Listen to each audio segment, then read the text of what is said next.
Oke, mari kita ngobrolin perceraian, tapi kita coba lihat dari sudut pandang yang agak ngena secara filosofis dan ilmiah. Jadi gini, perceraian itu kan seringnya dilihat sebagai kegagalan, akhir dari segalanya, drama akhir mata, dan whatnot.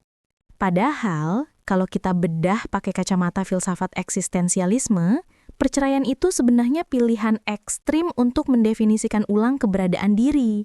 Bayangin gini deh, di awal pernikahan, kita sering ngomongin dua jadi satu, belahan jiwa, dan klise-klise romantis lainnya.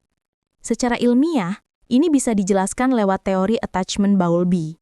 Kita membentuk ikatan yang kuat, mencari keamanan, dan seringkali menggabungkan identitas diri kita dengan pasangan. Kayak dua molekul hidrogen yang bergabung sama oksigen jadi air. Adem ayem. Tapi, hidup itu dinamis. Manusia itu makhluk yang terus berkembang. Apa yang dulu cocok, belum tentu cocok selamanya. Nah, disinilah letak pilihan sulit itu. Kalau kita terus-terusan maksain diri di ikatan yang udah nggak fit, secara psikologis, itu bisa jadi bom waktu. Stres kronis, kehilangan jati diri, depresi. Penelitian tentang kesehatan mental pasangan yang nggak bahagia nunjukin itu semua. Secara filosofis, Albert Camus bilang bahwa hidup itu absurd, nggak punya makna inheran. Kita yang harus menciptakan makna kita sendiri. Nah, perceraian itu bisa jadi tindakan paling radikal untuk mereklamasi agensi diri dan menciptakan makna baru setelah makna yang lama nggak lagi relevan. Ibaratnya, kamu udah bikin patung yang bagus banget. Tapi seiring waktu, kamu sadar patung itu nggak lagi merepresentasikan dirimu. Daripada maksain diri di depan patung itu seumur hidup, kamu pilih bikin patung baru. Secara ilmiah, neuroscience juga nunjukin bahwa otak kita punya plastisitas yang luar biasa.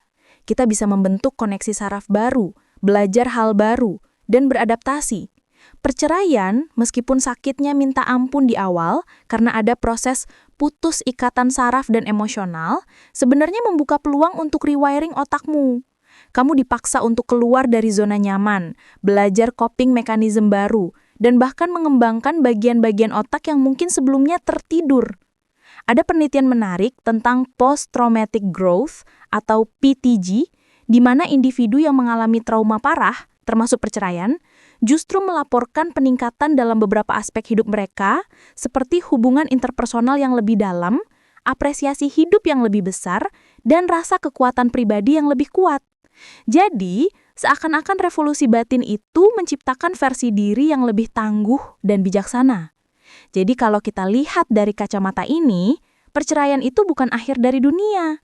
Justru bisa jadi awal dari revolusi personal yang mendalam. Sebuah kesempatan untuk mempertanyakan kembali siapa dirimu, apa yang kamu inginkan dari hidup, dan membangun kembali identitasmu dengan fondasi yang lebih kokoh. Tentu saja nggak gampang. Ada duka, ada rasa sakit. Tapi seperti kata Friedrich Nietzsche, apa yang tidak membunuhmu, membuatmu lebih kuat.